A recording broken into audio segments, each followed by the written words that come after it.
Okey, kita teruskan kepada price action candle yang kedua, iaitu inverted hammer ataupun shooting star. Sebelum kita tengok kepada chart, kita tengok dulu yang aku dah lukis.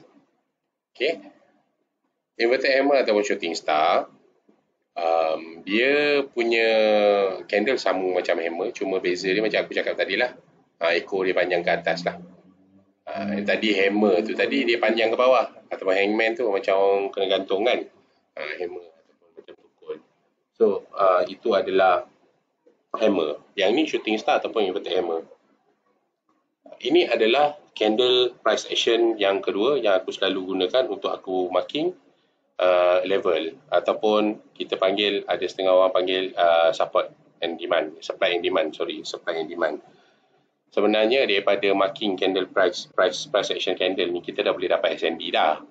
Tak perlu kita nak pening-pening kepala macam yang SND yang kita selalu Google ke, kita selalu tengok dalam YouTube ke. Bila kita buat marking, kita nampak nak mengenali support, resistance, nak mengenali supply, nak mengenali demand zone, kena ada itu, kena ada ini. Bagi aku, bila kita berjumpa dengan price action candle macam yang aku share tadi dan yang sekarang, seperti hammer ataupun inverted hammer, bila kita buat marking, kita dah boleh jumpa dah supply and demand zone.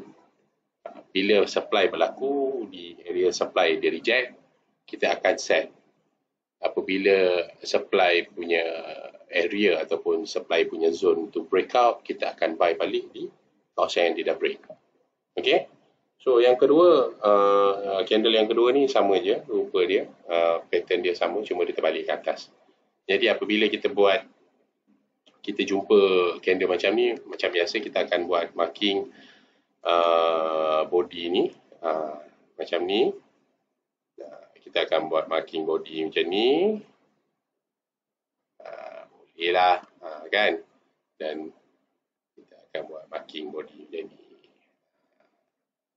Lebih kurang macam tu lah. Okay, so kita terus pergi kepada chart.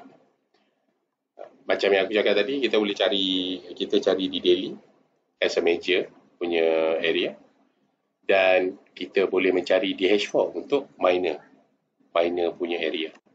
Jadi aku cakap tadi aku akan menggunakan EJ punya chart juga, sebab aku nampak tadi macam menarik juga.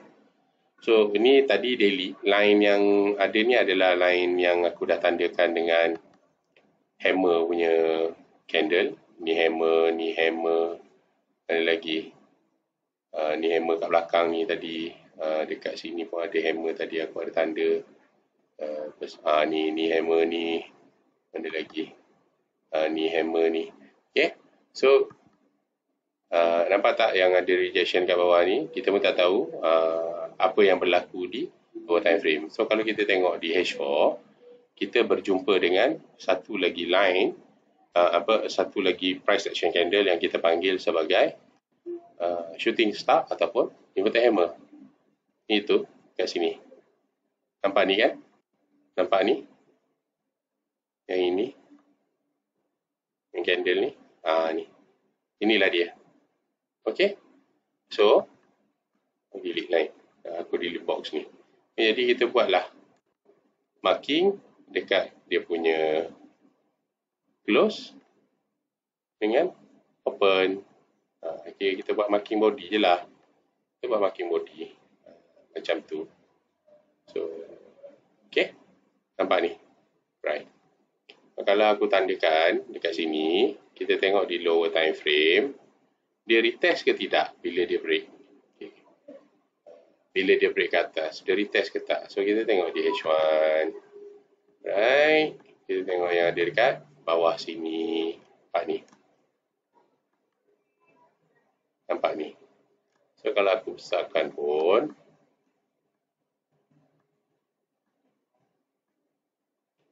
okay, dia turun, is quite reject. Dia naik ke atas, dia reject lagi. Okay. Kalau kita kat sini, dia dah reject, dia naik ke atas reject, selalunya kita terus place buy order je kat sini. Buy order.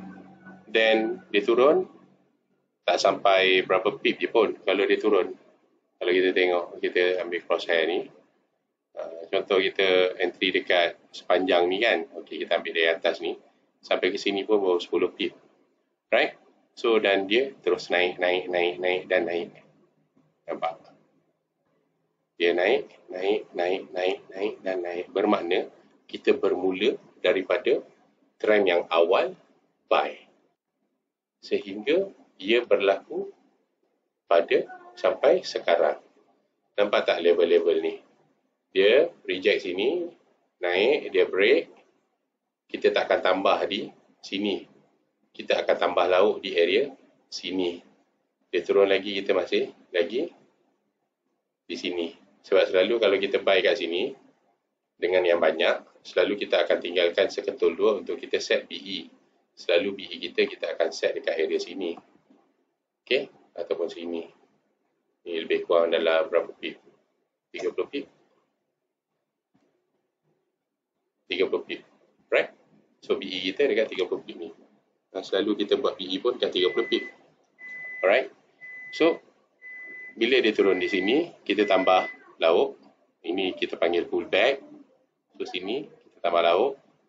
Kita tambah lauk, kita tambah lauk. Sebab apa? Kita tahu overall trend dia adalah buy. Kalau kita boleh nampak di D1 pun dekat sini overall trend dia dah buy. In fact kalau di H1 dia pun buy. Macam mana kita nak tahu buy? Nanti aku akan ajar macam mana kita nak menggunakan tools Fibonacci retracement untuk kita mengenal pasti sama ada cycle buy kita habis di mana.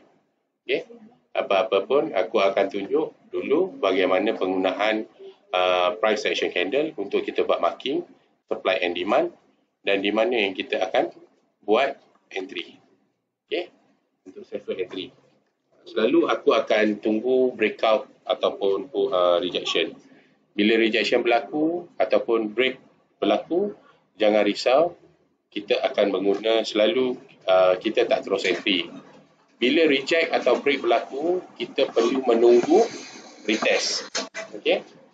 Reject atau break berlaku, reject atau break berlaku, retest akan berlaku dan kita akan entry pada retest. Contoh dia adalah seperti ini. Reject. Okey, dia break tapi dia naik balik ke atas. Bermaksud dia reject. Reject, retest, entry. Bye-bye. Okey? Nampak kan? So very simple.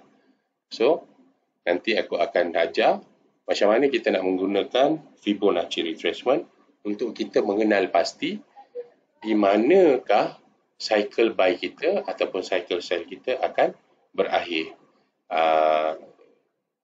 Tidak kisah di time frame berapa. Okey. Di time frame H1 ataupun time frame H4. Okey.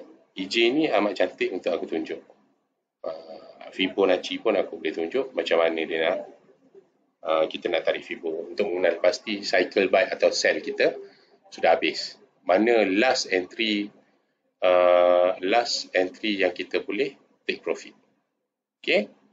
Ini berdasarkan kepada candle price yang kedua, price action candle yang kedua, inverted hammer ataupun shooting star. Alright.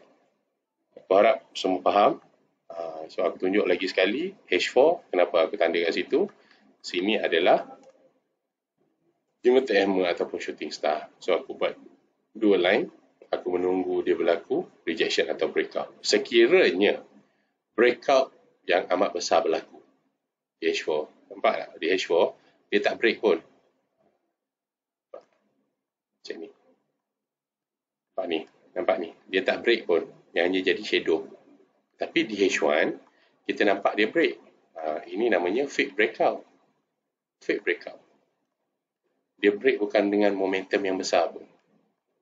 Nampak? Dia break tapi berlaku rejection, dia masih naik. Dan candle selepas itu menjadi bullish. Dan candle bullish ini agak solid. Candle bullish ini agak solid body dia. Dia agak solid. So bila solid, dia tak ada echo. Bila tak ada echo, kita panggil dia solid. So, bila solid macam ni, momentum dia untuk naik tu tinggi. Walaupun candle sebelah dia ni, body dia lagi besar daripada candle dia bullish ni. Right? Dia berlaku rejection. Okay. Selalu market maker akan membuat permainan seperti ini kepada setiap trader. So, apabila berlaku seperti ini, trader akan mengambil keputusan untuk sell semula. Bila sell, hanya sedikit saja, boom, dia turun naik. Okey?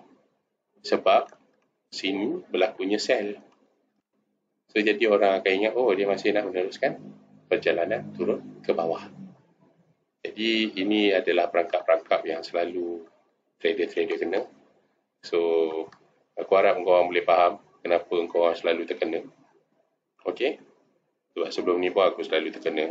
So, make use of this candle price action candle ni, make use. So, tadi aku dah terangkan tentang hammer. Sekarang aku terangkan ibarat hammer atau shooting star. Lepas ni aku akan pergi kepada doji. Lepas tu aku akan pergi kepada Morobozu.